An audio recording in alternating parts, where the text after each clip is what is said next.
কি করে করব বসবাস? সকাল থেকেই আমার হৃদয় জুড়ে প্রখর তৃষ্ণা, বুক পুড়ে যাচ্ছে অনবরত। ভাদ্রের জলধারা মুছতে ব্যর্থ হবে এই দাও দাও তেষ্টা জোড়াতে। বনপড়া সিংহলা হরিণের মতো অসহায় থাকাই দিগুনি চলছে নেকড়ের মতো খেকে ওঠে রোদ আমাকে ভাবছে কাবাব রূপে। দু চোখে ক্ষুধার্ত পশুর জটর জ্বালা, পথে পড়ে তার ঘোড়ার কঙ্কাল, দুঃখ গাছের ডালে ঝুলন্ত বিজয় সাপ, বাড়িতে লুণ্ঠিত পুরো রক্ত চিহ্ন পোশাক, আর অতিকায় মরু কাকড়া আমাকে ভয় দেখাচ্ছে। হোঁচট খেয়ে বারবার বাড়িতে মুখ তুলতে বলি। আমার চোখের তৃষ্ণা আর বুকের তৃষ্ণা একদিকে আর্তনাদ করে মরা নদীর মতো। আজ তোমাকে দেখার সঙ্গেই হৃদয়ের দুকুল ছাপে যে গোটে তৃষ্ণা নিবের জলবায়ুতা। আমাদের দুজনে দুটি হাত পরস্পর চুম্বন ধারে ভাসতে দেখেছে। আমার মুখে আনন্দ সে ঝাপটা দেখতে মুগ্ধ হলে। কয়েক মিনিট পরেই আমার মুখে বিষণ্ণতার উকি ঝুঁকি দেখে তোমাকে তোমাকে স্পর্শ করার মন খারাপের নীলাভ আঙ্গুল।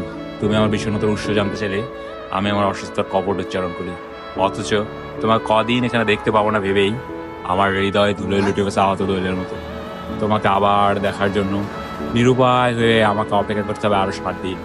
এই দীর্ঘ প্রতীক্ষার নিষ্করুণ ঘরে কি করে করব বসবাস?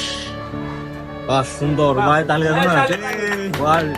সারা বিগ ব্যান এত সেই জোস জোস।